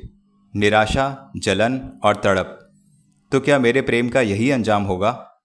तुम्हारी आंखों की पुतलियां यही बता रही हैं कि यह जलन और तड़प तुम्हारे प्रेम की निशानी छोड़ जाएगी। सारा संसार उसमें जलेगा। बस यही होगा तुम्हारे प्रेम का परिणाम। परंतु मैं अपने प्रेम को भाग्य की इन रेखाओं से ऊपर मानता हूँ। इतने में अपने प्रेम की उफ सुनाई दी और दोनों ने उसकी ओर घूमकर देखा। वह चैतन्य हो चुकी थी। दोनों उसके पास गए। राजन ने महात्मा को प्रणाम किया और तुरंत ही पार्वती को सहारा देते हुए गुफा से बाहर ले आया। सब लोग दोनों को देख आश्चर्यचकित रह गए। राजन आश्रम से निकलते ही लिफ्ट की ओर बढ़ा। थोड़ी दूर एक बालक खड़ा उनकी ओर हाथ बढ़ा रहा था। उसके हाथ में कोई वस्तु थी जो बादलों की धुंध के कारण दिखाई नहीं दे रही थी। दोनों उसकी ओर बढ़े। बालक के हाथ में मिंटो वायलिन था, जिसे झट से राजन ने ले लिया और नीचे फेंकने को बढ़ा। पार्वती ने उसकी बाँह पकड़ते हुए कहा, यह क्या कर रहे हो राजन? यदि आज यह ना होता तो तुम्हें यह चोट न लगती। तुम मुझे बहुत चाहते हो ना? हाँ। फिर मेरी चोट की दवा दारू का प्रबंध भी तुम्ही ने किया? हाँ। तो इसी प्रकार तार टूटने से मिंटो वायलिन को चोट लगी है, तो क्या इसे फेंक दोगे? ठीक नहीं करवाओगे? इसे भी तुम बहुत चाहते हो ना? परंतु तुम्हारे से अधिक नहीं। यह कह राजन पार्वती को सहारा देते हुए लिफ्ट की ओर बढ़ा। थोड़ी ही देर में दोनों लिफ्ट में बैठे शीतलवादी की ओर उड़ने लगे। बादलों ने चारों ओर से उन्हें एक ओर फिर से घेर लिया। पार्वती अपना सिर राजन की गोद में लेकर लेट गई। जब बादलों की गर्जन और बिजली की चमक दिखाई पड़ती तो अपना मुंह उसकी गोदी में छिपा लेती, परंतु राजन चुपचाप बैठा शीतलवादी की ओर देख रहा था। पार्वती उसके मुरझाए चेहरे को देख सोचने लगी, शायद बाबा से डर लग रहा है कि यह क्या कहेंगे। उसने अपना हाथ राजन की ठोड़ी तक ले जाते हुए उसे बुलाया। राजन ने मुंह नीचे कर गोद में पड़ी उन दो आंखों को देखा और बोला, क्यों, क्या है? किस चिंता में हो? चिंता? चिंता कैसी? देखो, छिपाओ नहीं। कोई बात अवश्य है। क्या बाबा से डर रहे हो? नहीं तो फिर क्या है? क्या सोच रहे हो इतनी गंभीरता से? अपने भाग्य की रेखाओं को पढ़ रहा हूँ। कैसे? वे आश्रम वाले महात्मा कहते थे कि तुम्हारे प्रेम में सिवाय तड़प और जलन के अलावा कुछ नहीं है, और जलन भी ऐसी कि एक दिन वह जलन सारे संसार को जलाएगी। तुम्हें तो सुनकर प्रसन्न होना चाहिए। जब जलोगे नहीं तो ऊपर उठोगे कैसे? पगली। और राजन ने अपने हाथ उसकी आंखों पर रख दिए और फिर से शीतलवादी की ओर देखने लगा। बाबा ने जब पार्वती को देखा तो पहले तो घबराए और दोनों को खूब डांटा, परंतु जब वृतांत सुना तो उन्हें कुछ धीरज हुआ। जब उन्होंने यह सुना कि गुरुदेव ने स्वयं अपने हाथों से दवा दारू किया तो प्रसन्न हुए कि चलो इसी बहाने पार्वती ने एक महापुरुष से सेवा का दान लिया। बाबा ने गर्म दूध मंगवाकर पार्वती को पिलाया और उसके पास बैठ उसे प्यार से सुलाने लगे। बाहर बादलों की गड़गड़ाहट ने राजन को चौंका दिया। अब तक वह सामने खड़ा पार्वती को देख रहा था। उसने अपना मिंटो वायलिन उठाया और बाबा को नमस्कार कर एक दृष्टि पार्वती पर फेंकता हुआ कमरे से बाहर हो लिया। सफ़ेद बादलों ने जब काली का रूप धारण कर लिया और धीमी धीमी बूंदें पड़ रही थीं, राजन जल्दी जल्दी कदम बढ़ाता अपने घर की ओर जा रहा था, परंतु उसकी आंखों के सामने अब पार्वती की मुस्कुराती सूरत घूम रही थी। आज छुट्टी का अलार्म समय से पहले ही बज गया। कंपनी का गेट खुलते ही मजदूर अपने अपने घरों की ओर जल्दी जल्दी जाने लगे। आज जाड़ा अधिक था। शीतल वादी की ऊंची ऊंची चट्टानें बर्फ से ढकी हुई थीं। सुबह की सुनहरी किरणें सफ़ेद बर्फ को मानो चूम रही थीं और इस चुंबन के प्रभाव से बर्फ हुई जा रही थी। धूप निकलने से हवा और ठंडी लगती थी, जो शीतल वादियों को कपाए जा रही थी। सर्दी से बचने के लिए लोगों ने मोटे मोटे गर्म कोट पहन रखे थे। मजदूरों की भीड़ को चीरता हुआ राजन भी शीघ्रता से अपने घर की ओर जा रहा था, परंतु लगता था जैसे वह सबसे कुछ भिन्न है। प्रतिदिन की तरह आज भी वह एक कमीज में था, मानो वह सर्दी से मुक्त हो। समाधिस्थ सा वह चला जा रहा था। जब राजन ने अपने घर का द्वार खोला तो सामने खाट पर माधो को देख आश्चर्य में पड़ गया। आज माधो पहली बार ही उसके घर आया था। उसे चुप तथा आश्चर्य में देख माधो खाट से उठा और कहने लगा, क्यों राजन, जाड़ा कैसा है? मज़ेदार, यह बर्फीली चट्टान, यह सुंदर दृश्य। परंतु आप इस समय? मैंने सोचा आज खुली हवा की बजाय बंद कमरे में ही हिसाब हो जाए तो कैसा रहे, परंतु काम तो आज कुछ हुआ ही नहीं, फिर हिसाब कैसा? बस घबरा उठे, मैं तो मजाक में कह रहा था, परंतु यह समझ में नहीं आता कि तुम काम से इस प्रकार घबराते क्यों हो? मैं और काम से? नहीं दादा, मैं काम से घबराने वाला नहीं। बस छुट्टी के बाद जब हिसाब के लिए जाना होता है तभी आपको जल्दी मस्ती है। क्यों, कहीं जाना होता है? हाँ दादा, हर सांझ, मेरा मतलब सांझ की सैर मेरे जीवन का एक ऐसा अंग है जिसे मैं सहज ही छोड़ नहीं पाता। अकेले के कोई साथी भी है, एक साथी है। वह कौन? प्रकृति। माधो राजन का उत्तर सुन हंस पड़ा और फिर खाट पर बैठ गया। राजन को उसका बैठना अच्छा न लगा। बनावटी मुस्कुराहट लाते हुए बोला, क्या दादा चाय पियोगे? क्यों नहीं, फिर आज के दिन कौन इंतज़ार करेगा? राजन ये सुनते ही बाहर गया और 2 कप चाय होटल से लेकर वापस लौटा। दोनों चाय पीने लगे। राजन ने 3-4 घूंट में ही प्याली पी डाली, परंतु माधो आनंद ले लेकर पी रहा था। मन ही मन में राजन क्रोध में चला जा रहा था कि यह कब जाए और वह अपनी पुजारिन के पास पहुँचे, परंतु एक माधो था जाने का नाम ना लेता था और कोई ऐसी बात शुरू कर देता जो राजन को रोके रखती। अंत में हारकर राजन ने उससे माफ़ी मांगी। माधो मुस्कुराते हुए खाट से उठ खड़ा हुआ और बोला, ओ, मैं तो भूल ही गया, तुम्हें घूमने जाना है, परंतु इस जाड़े में? आज जाड़ा और बर्फ़ ही मेरे साथी हैं। जब माधो चला गया तो राजन ने अपना मिंटो वायलिन उठाया और धीरे धीरे पग रखता हुआ झट से बाहर हो लिया। चारों ओर किसी को न देख मंदिर की ओर बढ़ा। वह थोड़ी दूर गया होगा कि एक पेड़ के पीछे छुपा माधो बाहर निकला और उसके पीछे हो लिया। मंदिर की सीढ़ियों की थोड़ी दूर पर अचानक माधो रुक गया। पार्वती सीढ़ियों की ओर जा रही थी। बड़ी उत्सुकता से वह उसे देखने लगा। ऐसी बर्फीली और शीतल सांझ को सारी शीतलवादी में 2 मनुष्य हैं जो अपने नियम को तोड़ नहीं सकते, एक अपनी सैर को तथा दूसरी अपनी पूजा को। माधो का संदेह एक वास्तविकता में बदल गया। फिर वह संदेह भरी दृष्टि से पार्वती के कदमों को देखने लगा, जो बर्फ में ढकी सीढ़ियों पर चढ़ने से डगमगा रहे थे। अभी वह 2-4 सीढ़ियाँ भी न चढ़ पाई थी कि किसी साज के बजने का शब्द सुनाई पड़ा। यह वायलिन का ही शब्द था। पार्वती वहीं रुक गई और हाथ के फूल उन्हीं सीढ़ियों पर रख उस ओर बढ़ी। इतने में माधो आंख बचा उन सीढ़ियों तक जा पहुंचा और फूल अपने हाथों में उठा नीचे झांक पार्वती की ओर देखने लगा, जो दूर बर्फीली चादर पर बैठे राजन की ओर चली जा रही थी। राजन एक ढलान पर बैठा वायलिन बजा रहा था। जब वह राजन के समीप पहुंची तो माधो ने पूजा के फूल उठाए और शीतलवादी की ओर लौट गया। पार्वती जब राजन के करीब पहुंची तो अचानक उसके हाथ वायलिन पर रुक गए और वह उसकी ओर देखने लगा। पार्वती के पास एक लाल गुलाब था। राजन ने मिंटो वायलिन एक किनारे रख दिया और स्वयं आगे आ पार्वती के हाथों से फूल ले उसके बालों में खोंस दिया। लाल फूल और लाल शॉल उस बर्फीले स्थान पर एक अनोखी शोभा दे रहे थे।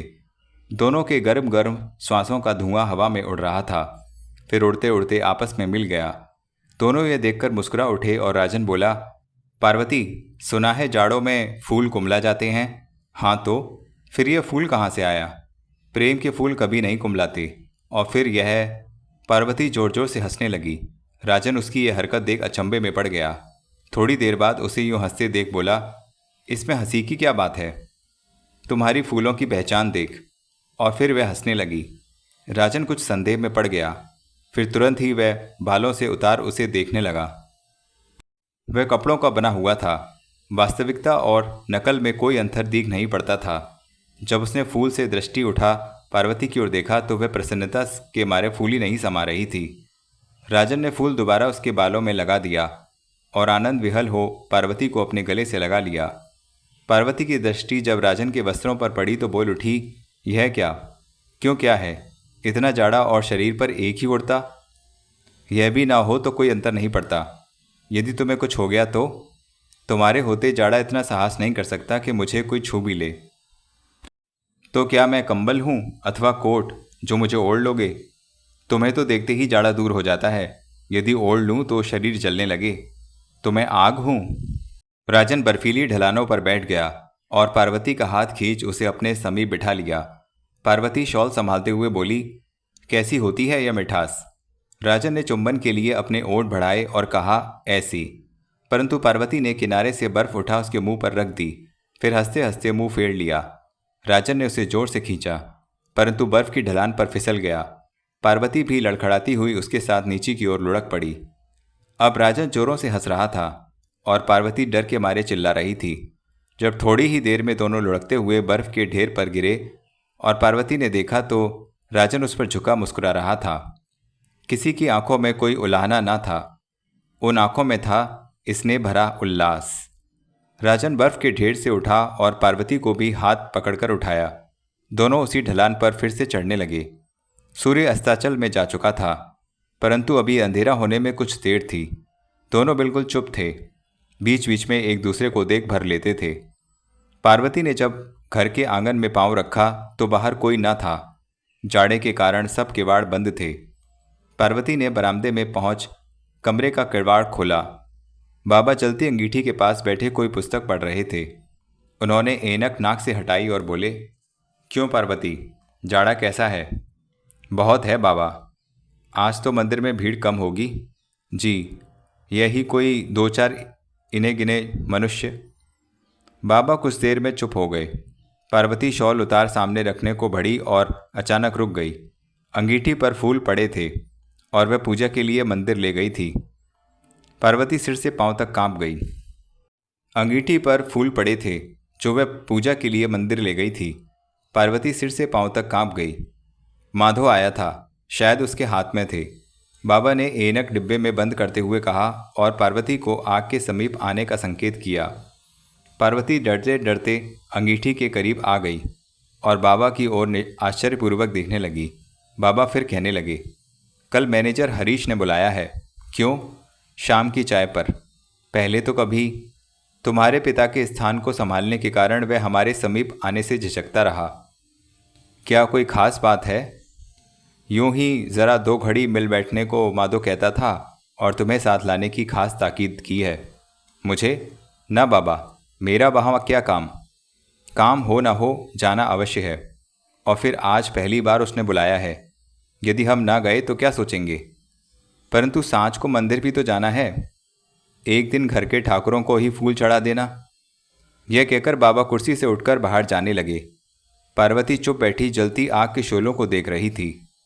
आग के अंगारे की तपन से उसका मुख लाल हो रहा था। वह सोच में थी कि बाबा से क्या कहे। उसे कुछ भी तो सूझ नहीं रहा था। दूसरी सांझ ठाकुर बाबा पार्वती को साथ लिए ठीक समय पर हरीश के घर पहुंच गए। पार्वती आज भी अपनी सबसे सुंदर साड़ी पहनी थी। हरीश व माधो पहले से ही उसकी प्रतीक्षा में थे और उन्हें देख अत्यंत प्रसन्न हुए। इनके अतिरिक्त 2 व्यक्ति वहां और बैठे थे जो वादी में किसी खोज के बारे में आए थे। उनका विचार था कि इन पहाड़ियों में कहीं ना कहीं तेल है, परंतु बहुत खोज के बाद उनको कोई चिन्ह अभी तक ना मिला था। हरीश ने दोनों का परिचय बाबा और पार्वती से कराया। इनमें से एक तो पार्वती के पिता के गहरे मित्र थे, अतः चाय के साथ साथ भी बहुत देर तक उनकी बातें होती रहीं। चाय के बाद बाबा उन दो अतिथियों को ले बाहर गैलरी में जा बैठे और दूर से पहाड़ी की चोटी पर जमी बर्फ को देखने लगे। पार्वती कुर्सी छोड़ दूसरे कमरे में चली गई और दीवार पर लगे चित्रों को ध्यानपूर्वक देखने लगी। सामने मेज पर सजे फूलदान को देख वह रुकी। वह अपने कोमल हाथों से फूलों को छूने लगी। जो ही उसने उसमें लगे लाल गुलाब को छुआ तो उसके कानों में किसी का स्वर सुनाई पड़ा, शायद तुम्हें फूलों में बहुत प्रेम है। पार्वती चौंक उठी। घूमकर देखा तो हरीश खड़ा था। पार्वती ने अपनी साड़ी को सामने से ठीक करते हुए उत्तर दिया, जी, और अपनी उंगलियां फूलों से हटा मेज के किनारे रख लीं। हरीश ने लाल फूल फूलदान से तोड़ा और मुस्कुराते हुए पार्वती को भेंट किया। पार्वती ने एक बार हरीश को देखा। हरीश ने कांपते हाथों से फूल खींचते हुए कहा, ठहरो, मैं स्वयं लगा देता हूँ। ज्यों ही उसने फूल पार्वती के बालों में लगाया कि मंदिर की घंटियां बजने लगीं। पार्वती कांप उठी। फूल बालों से निकलकर धरती पर आ गिरा। हरीश ने झुककर फूल उठा लिया और बोला, क्यों, क्या हुआ? यूं ही देवता का स्मरण हो आया। जी, सांझ की पूजा। मैंने समझा शायद मेरे फूल लगाने नहीं तो। और पार्वती ने मुस्कुराते हुए हरीश के हाथ से फूल ले लिया और दोनों गैलरी में जा ठहरे। पार्वती के कानों में मंदिर की घंटियों के शब्द गूंज रहे थे और मन में राजन का ध्यान। अतिथियों की आवभगत के बाद हरीश प्रसन्नतापूर्वक सीढ़ियां चढ़ता अपने कमरे में जा पहुंचा और सामने की कुर्सी पर बैठ मन ही मन मुस्कुराने लगा। आज वह प्रसन्न था। बार बार उसके सामने पार्वती की सूरत घूम रही थी। वह जानता था कि वे लोग इतने दिलचस्प हैं, वरना वह इतना समय इनसे दूर क्यों रहता। दिन दिन कंपनी के काम के सिवाय कुछ सूझता ही न था, परंतु आज उसे नीरस जीवन में एक आशा की झलक दिख पड़ी। वह सोच रहा था कि उसकी दृष्टि फूल पर पड़ी जो सामने धरती पर गिर पड़ा था। वही फूल उसने पार्वती के हाथों में दिया था। वह देखते ही वह कुछ निराश हुआ और सोचने लगा कि यह फूल वह साथ क्यों नहीं ले गई। यह प्रश्न रह रहकर हरीश के मस्तिष्क में चक्कर काटने लगा। 2 घड़ी की प्रसन्नता के बाद वह उदास सा हो गया। क्या प्रसन्नता 2 घड़ी की ही थी? क्या वह सदा यूं प्रसन्न नहीं रह सकता? उसे ऐसा अनुभव हुआ जैसे उसने कुछ पाकर खो दिया हो। उसी समय सामने दरवाजे से माधो ने प्रवेश किया। क्यों सरकार, यह खामोशी कैसी? नहीं, अभी सबको नीचे छोड़कर आ रहा हूँ। क्यों, आज का प्रोग्राम कैसा रहा? बहुत अच्छा। परंतु फिर आपके मुख पर उदासी क्यों? उदासी नहीं तो, बल्कि आज मैं प्रसन्न हूँ, बहुत प्रसन्न। वह तो आपको होना ही चाहिए। आज की सांझ तो खूब अच्छी बीती होगी। तुम ठीक कहते हो माधो, परंतु दिन रात कंपनी के काम में इतना तल्लीन हो गया कि कभी इस ओर ध्यान नहीं गया। कभी न कभी आप लोगों को इनसे मिलना चाहिए। विचार बदलना, मिलजुल के उठना बैठना, यह मनोरंजन मनुष्य के जीवन के लिए अत्यंत आवश्यक है। माधो कह रहा था। माधो, मैं भी कुछ इस एकांकी जीवन से घबराने लगा हूँ। घर, धन दौलत, मन सब कुछ है, परंतु फिर भी नीरसता है। इसका केवल एक ही उपाय है। वह क्या? शादी। हरीश जोर जोर से हंसने लगा, फिर रुककर बोला, वाह माधो, तुमने भी खूब कही, परंतु यह नहीं जानते कि जीवन साथी मेल का ना हो तो एक बोझ सा बन जाता है, ऐसा बोझ जो उठाए नहीं उठता। तो इसमें सोचने की क्या बात है? अपने मेल का साथी ढूंढ लें। क्या इस कोयले की खानों में? जी सरकार, इस काली चट्टानों में संसार भर के खजाने छुपे पड़े हैं। इतने वर्ष जो तुम इन चट्टानों से सिर फोड़ते रहे, कभी कुछ देखा भी? क्यों नहीं सरकार, वह देखा है जिस पर सारी शीतलवादी को नाज है। कौन? पार्वती। पार्वती का नाम सुनते ही मानो हरीश पर एक बिजली सी गिर गई। वह फटी फटी आंखों से माधो को देखने लगा। उसे ऐसा महसूस हुआ जैसे माधो स्वयं नहीं बल्कि उसका अपना दिल बोल उठा हो। माधो को समीप आकर बोला, क्या वह आपकी दुनिया नहीं बदल सकती है? यह तुमने कैसे जाना? आपकी यह बेचैनी, यह उदासी से भरा चेहरा और यह सांझ का वह समारोह सब कुछ बता रहा है। मैं भी तो कुछ सुनूं। शायद मेरा अनुमान ठीक ना हो। अच्छा, आज्ञा। कहाँ चल दिए? अपने घर, हमें यूं ही अकेला छोड़कर? कहिए, क्या वह मान जाएंगे? हरीश ने झिझकते हुए पूछा। कौन? ठाकुर बाबा। हरीश के मुख से यह उत्तर सुनकर माधो मुस्कुराया और बोला, क्यों नहीं, उसके भाग्य खुल जाएंगे और फिर माधो चाहे तो क्या नहीं कर सकता। माधो, मैं एक मित्र के नाते यह सब कुछ कह रहा हूँ। और हरीश ने लजाते हुए अपना मुंह फेर लिया। माधो मुस्कुराता हुआ बाहर निकल गया। दूसरी सांझ काम के समाप्त होते ही माधो ठाकुर बाबा के घर पहुंचा। वह बरामदे में बैठ माला के मनके फेर रहे थे। माधो को देखते ही उठ खड़े हुए और उसे कमरे में ले गए।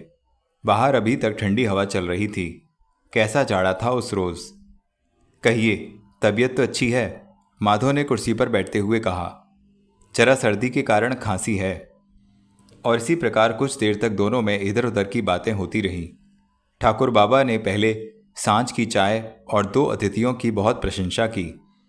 उत्तर में माधो ने 2-4 शब्द हरीश की ओर से बाबा के कानों में डाल दिए। बाबा ने जब चाय मंगाने को कहा तो वह उठकर बोला, कष्ट न करें, बस आज्ञा। ऐसी क्या जल्दी है? काम से सीधा इसी ओर चला आया था।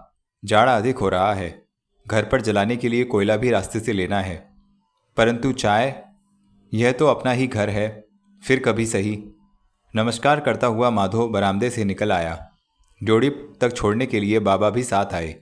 माधो ने 1-2 बार मकान में दृष्टि घुमाई और बोला, पार्वती कहाँ है? जरा मंदिर तक गई है। इस जाड़े में सांझ की पूजा के लिए कैसी भी मजबूरी क्यों ना हो, वह अपने देवता पर फूल चढ़ाने अवश्य जाती है। लगन हो तो ऐसी हो। परंतु ठाकुर बाबा, कहीं उसकी लगन निश्चित भी है? पार्वती की लगन? बाबा ने आश्चर्यचकित हो पूछा, जैसे माधो ने कोई अनोखा प्रश्न कर दिया हो। और फिर बोले, माधो, यह तुम क्या कह रहे हो? अभी तो उसकी उम्र ही कितनी है। वह कितनी ही बड़ी क्यों ना हो जाए, आपकी आंखों में तो बच्ची ही रहेगी। परंतु अब उसके हाथ पीले कर दो। वह सयानी हो चुकी है। इतनी जल्दी क्या है? और फिर उसके लिए अच्छा सा वर भी तो देखना होगा। तो अभी से देखना शुरू कीजिए। तूफान और यौवन का कोई भरोसा नहीं, किसी भी समय सिर से उतर सकता है। ठाकुर को किसी भी तूफान का भय नहीं। अनजान मनुष्य को अवसर बीतते पछताना पड़ता है। आखिर ऐसा तर्क तुम क्यों कह रहे हो? ठाकुर बाबा, आप यह तो अच्छी प्रकार जानते हैं कि मैं एक सच बोलने वाला मनुष्य हूँ। जो सोचता हूँ मुंह पर कह देता हूँ। तो अब क्या कहना चाहते हो? यही कि पार्वती का यूं अकेले मंदिर सांझ को जाना ठीक नहीं। इसमें बुरा ही क्या है? आपको यकीन है कि पार्वती मंदिर में है? तुम पहेलियां क्यों बुझा रहे हो? साफ साफ कहो ना। आजकल पार्वती के फूल देवता पर नहीं, मनुष्य पर भेंट होते हैं। नामुमकिन। और देखो माधो, मैं पार्वती को तुमसे अधिक समझता हूं। उसके बारे में अशुभ विचार सोचना भी पाप है, समझे? कहते कहते बाबा आवेश में आ गए। उनकी सांस तेजी से चलने लगी। आप तो यूं ही बिगड़ गए। बातों में बात बढ़ गई। मुझे क्या लेना इन बातों से? अच्छा, नमस्कार। और माधो जोड़ी से बाहर निकल गया। बाबा चुपचाप वहां खड़े रहे। माधो उनके दिल में आग सी भड़काकर चला गया था। वे धीरे धीरे बरामदे में पहुंचे। तख्तपोश पर बैठ सोचने लगे। उनके सामने पार्वती की मुखाकृति और माधो के कहे हुए शब्द गूंज रहे थे। पार्वती देवता को छोड़ मनुष्य के आगे झुक सकती है, उन्हें विश्वास न हो पाया था। और फिर शीतलवादी में ऐसा हो भी कौन सकता है? उन्होंने अपने मन को काफ़ी समझाने का प्रयत्न किया, परंतु माधो की बात रह रहकर उन्हें अशांत कर देती थी। जब अधीर हो उठे तो अपना दुशाला ओढ़ मंदिर की ओर हो लिए। ड्योढ़ी से निकलकर उन्होंने एक बार चारों ओर देखा और फिर आगे बढ़े। सारी शीतलवादी आज नदी के तूफान से गूंज रही थी। पहाड़ी पर बर्फ पिघलने से नदी में जल अधिक था। वह बढ़ता जल शोर सा कर रहा था, जो सांझ की नीरवता में बढ़ता ही जा रहा था। ठाकुर बाबा के मन में भी कोलाहल सा मच रहा था। दिल बेचैन सा हो रहा था। वे शीघ्रता से पग बढ़ाते मंदिर की ओर बढ़े जा रहे थे। उन्हें लग रहा था जैसे तूफानी नदी उनके अंतःस्थल में कहीं दहाड़ उठी हो। मंदिर पहुंचते ही जब वह सीढ़ियों पर चढ़ने लगे तो पांव कांप रहे थे। सांझ के अंधेरे की कालिमा भयभीत कर रही थी, मानो किसी अंधेरी गुफा में प्रवेश कर रहे हों। मंदिर की आरती का स्वर सुनाई दे रहा था। बाबा ने देवता को प्रणाम किया और सबके चेहरों को देखने लगे। सब लोग आंखें मूंदे आरती में मग्न थे। जब उन्होंने देखा कि पार्वती वहां नहीं है तो उनके पांव के नीचे की मानो धरती निकल गई। उनके मन में माधो के शब्द घर कर गए। वे चुपचाप मंदिर के बाहर नदी की ओर सीढ़ियां उतरने लगे। नदी का जल चट्टानों से टकरा टकरा कर छलक रहा था, मानो बाबा को माधो के शब्द याद दिला रहे हों। यौवन और तूफान का क्या भरोसा, किसी भी समय सिर से उतर सकते हैं। जैसे ही ठाकुर बाबा ने सीढ़ियों से नीचे कदम बढ़ाया कि उनके कानों में किसी के हंसने का स्वर सुनाई पड़ा। निश्चय ही पार्वती का स्वर था। वे शीघ्रता से सीढ़ियों के पीछे छिप गए। उनके साथ राजन था। दोनों को यूं देखकर बाबा का दिल जल उठा। पार्वती ने राजन को हाथ से ऊपर की ओर खींचा। कहाँ चल दी? राजन ने रुकते हुए पूछा और कहा, देवता के पास। फिर कब दर्शन होंगे? कल सांझ। परंतु तुम कब आओगे?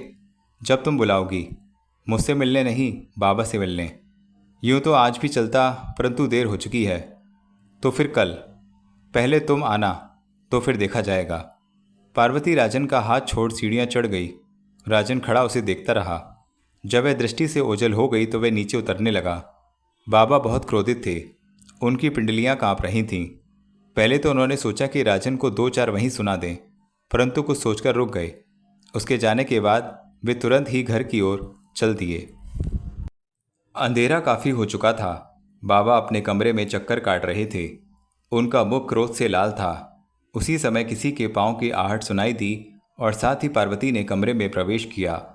कमरे में अंधेरा था। उसने बिजली के बटन दबाए। प्रकाश होते ही वह सिर से पांव तक कांप गई। आज से पहले उसने बाबा को कभी इस दशा में नहीं देखा था। उनकी आंखों में स्नेह के स्थान पर क्रोध था। उन्होंने पार्वती को देखा और मुंह फेरकर अंगीठी के पास जा बैठे। आज यह अंधेरा कैसा है? पार्वती कांपते कंठ से बोली। अंधेरा? ओह, परंतु तुम्हारे आने से तो प्रकाश हो ही जाता है। यदि घर में ना लौटूं तो अंधेरा ही होगा। इसलिए मेरी आंखों का प्रकाश तो तुम ही हो। वह तो मैं जानती हूँ। आज से पहले तो आप कभी, इसलिए कि आज से पहले मैं अनजान था। किससे? उस चोर से जो मेरी आंखों के प्रकाश को मुझसे छीन लेता है।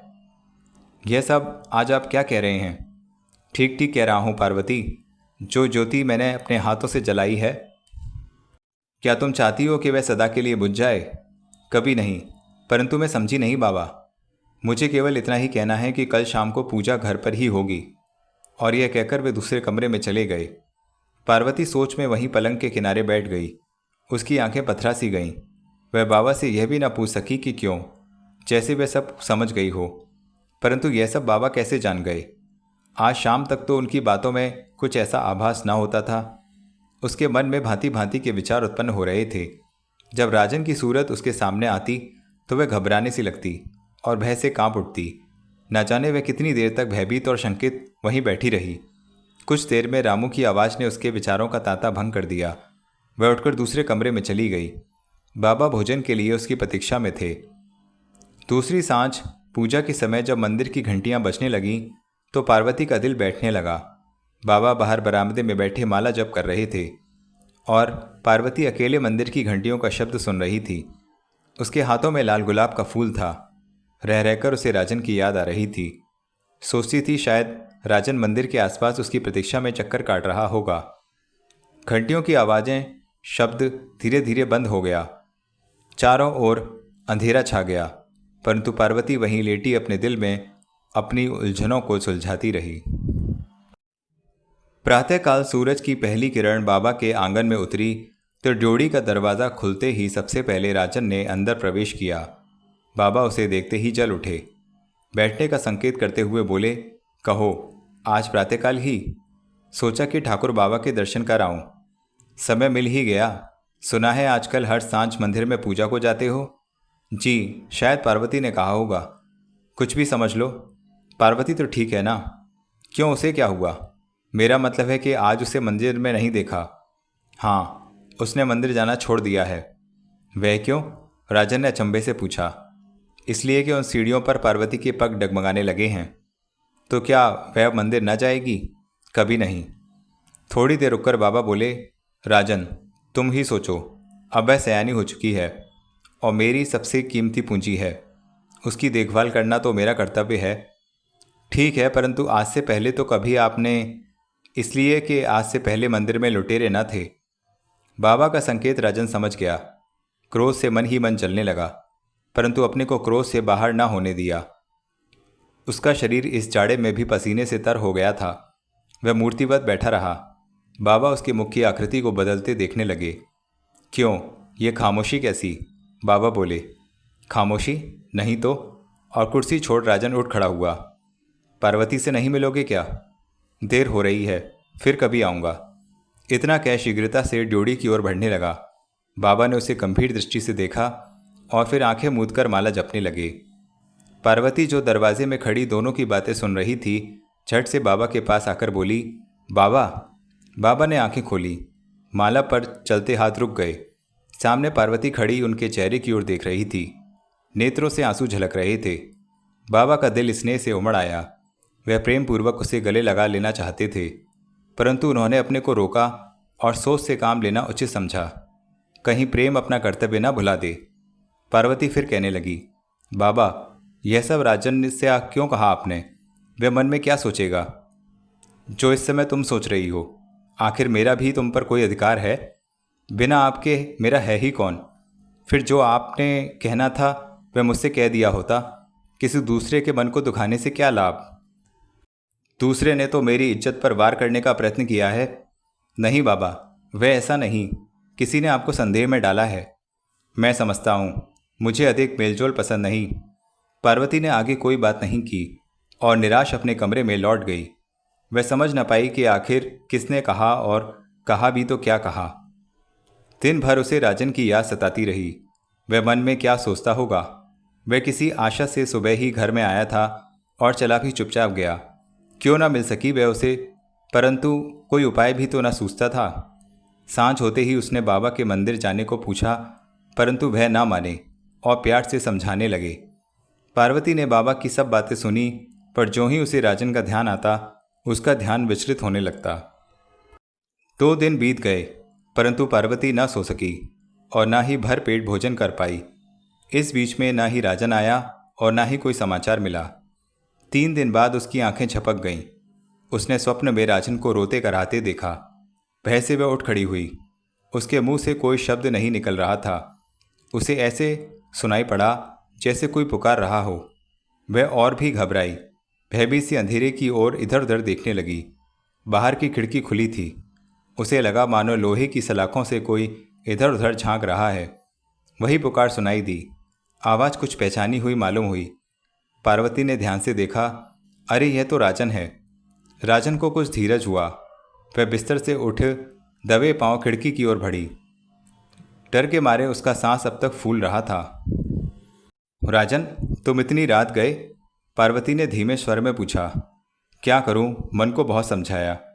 यदि किसी ने देख लिया तो? धीरज से काम लो और ड्योढ़ी तक आ जाओ। ड्योढ़ी तक? पार्वती ने घबराते हुए कहा। हाँ, मैं भी तो इस अंधेरे में। परंतु बाबा साथ वाले कमरे में सो रहे हैं। यदि जाग गए तो? घबराओ नहीं, जल्दी करो। राजन का स्वर कांप रहा था। राजन फिर बोला, समय नष्ट ना करो, साहस से काम लो। अच्छा तुम चलो, मैं आई। राजन नीचे उतर गया और पार्वती चुपके से दरवाजे के पास गई जो बाबा के कमरे में खुलता था। फिर अंदर झांका। बाबा सो रहे थे। पार्वती ने अपनी शॉल कंधे पर डाली और कमरे से बाहर हो गई। जब उसने ड्योढ़ी का दरवाज़ा खोला तो राजन लपककर भीतर आ गया और दरवाजे को दोबारा बंद कर दिया। दोनों एक दूसरे के अत्यंत समीप थे। उसी समय पार्वती की कोमल बाहें उठी और राजन के गले में जा पड़ी। दोनों के सांस तेजी से चल रहे थे और अंधेरी ड्योढ़ी में दोनों के दिल की धड़कन एक गति से चलती हुई एक दूसरे में समाती रही। बाहर हवा की साएं साएं तथा भौंकते कुत्तों का शब्द आ आकर ड्योढ़ी के बड़े दरवाजे से टकरा रहा था। इतनी सर्दी में केवल एक कुर्ता? पार्वती उससे अलग होते हुए धीमे स्वर में बोली, तुम्हारे शरीर की गर्मी महसूस करने के लिए। क्या बाबा ने मेरे बारे में तुमसे कुछ कहा है? नहीं तो? तुम मुझसे छुपा रही हो। क्या वह सब जान गए? हाँ राजन, जरा धीरज से काम लेना होगा। जानती हो इतनी रात गए मैं यहाँ क्यों आया हूँ? क्यों? पार्वती के स्वर में आश्चर्य था। तुम्हारी आज्ञा लेने। कैसी आज्ञा? मैं साफ साफ बाबा से कह देना चाहता हूँ कि हम दोनों एक दूसरे से प्रेम करते हैं। नहीं राजन, अभी तुम्हें चुप रहना होगा। तो क्या? 2-4 दिन बीतने पर मैं स्वयं बाबा से कह दूंगी। यदि वे ना माने तो? पार्वती के मुंह से निकला ही था कि आंगन में किसी की आहट सुनाई पड़ी। किवाड़ खोल राजन तुरंत वापस चला गया। पार्वती कांपते हाथों से कुंडा बंद कर रही थी कि दियासलाई के प्रकाश के साथ ही किसी की गरज सुनाई दी। पार्वती के हाथ से कुंडा छूट गया। वह चीख पड़ी। हाथ में दियासलाई लिए बाबा खड़े थे। उनके क्रोधित नेत्रों से मानो अंगारे बरस रहे थे। वह पार्वती की ओर बढ़े। पार्वती आगे से हट गई। हवा की तेजी से ड्योढ़ी के किवाड़ खुल गए। बाबा ने बाहर झांककर देखा, दूर कोई शीघ्रता से जा रहा था और भौंकते कुत्ते उसका पीछा कर रहे थे। बाबा ने किवाड़ बंद कर दिए और पलटकर पूछा, कौन था? पार्वती ने कोई उत्तर न दिया और सिर नीचा किए चुपचाप खड़ी रही। बाबा कदम बढ़ाते कमरे में लौटने लगे। पार्वती भी सिर नीचा किए धीरे धीरे पग बढ़ाते उनके पीछे हो ली। जब दोनों कमरे में पहुंचे तो बाबा ने पूछा, कौन था वह? राजन, पार्वती ने कांपते स्वर में उत्तर दिया। वह तो मैं जानता हूँ, परंतु इतनी रात गए यहाँ क्या लेने आया था? मुझसे मिलने, बाबा ने मुंह बनाते हुए कहा और फिर क्रोध में बोले, क्या यह भले आदमियों का काम है? बाबा, वह विवश था। पार्वती, बाबा जोर से गरजे और पास पड़ी कुर्सी का सहारा लेने को हाथ बढ़ाया, परंतु लड़खड़ाकर धरती पर गिर गए। पार्वती तुरंत सहारा देने बढ़ी, पर बाबा ने झटका दे दिया और दीवार का सहारा ले उठने लगे। वे अब तक क्रोध के मारे कांप रहे थे। उनसे धरती पर कदम नहीं रखा जा रहा था। कठिनाई से वे अपने बिस्तर पर पहुंचे और धड़ाम से उस पर गिर पड़े। पार्वती उनके बिस्तर के समीप जाने से घबरा रही थी। धीरे धीरे कमरे के दरवाजे पर गई और धीरे से बाबा को पुकारा। उन्होंने कोई उत्तर न दिया। वे चुपचाप आंखें फाड़े छत की ओर टकटकी बांधे देख रहे थे। पार्वती वहीं दहलीज पर बैठ गई। उसकी आंखों से आंसू बह बहकर आंचल भिगो रहे थे। न जाने कितनी देर वह बैठी आंसू बहाती रही। जब बाबा की आंख लग गई तो वह उठी और विक्षिप्त सी अपनी खाट की ओर बढ़ी। फिर खिड़की के निकट खड़ी होकर सलाखों से बाहर देखा। चारों ओर अंधेरा छा रहा था। सोचने लगी, कितना साम्य है मेरे अंदर और बाहर फैले इस अंधकार में। कभी उसे लगता था कि जैसे सब कुछ घूम रहा है। धरती, दीवार और आकाश में छिटके तारे, सब कुछ कांप रहा है, सब कुछ उजड़ जाना चाहता है। न जाने क्यों एक प्रकार की आशंका से उसका रोम रोम कांप उठा था। वह समझ नहीं पाई थी कि वह क्या करे। एक ओर उसके बाबा का वात्सल्य उसे पुकार रहा था और दूसरी ओर था राजन के प्रणय का हाहाकार। न जाने कितनी देर वह वहीं खिड़की के पास खड़ी आकाश में बिखरे उन तारों को देखती रही। उसे लगा जैसे तारे व तारे न होकर आंसुओं की तरल बूंदें हैं, जिन्हें वह अकेले गत 3 दिन से कमरे में चुपचाप बहाती रही। उसे लगा जैसे उसका सारा शरीर ढीला पड़ता जा रहा है। वह अब एक पल भी वहां खड़ी ना रह सकेगी। उसकी सांस जोर जोर से चलने लगी। वह हाँफती सी चारपाई पर आ पड़ी। तो मित्रों, इस प्रकार जलती चट्टान उपन्यास का दूसरा भाग समाप्त हुआ। आशा करता हूँ आपको ये कहानी अवश्य पसंद आ रही है। तो कमेंट में हमें जल्दी से बता दीजिए और वीडियो को लाइक कीजिए, चैनल को सब्सक्राइब कीजिए, अपने फ्रेंड्स रिलेटिव सभी को बताइए। धन्यवाद।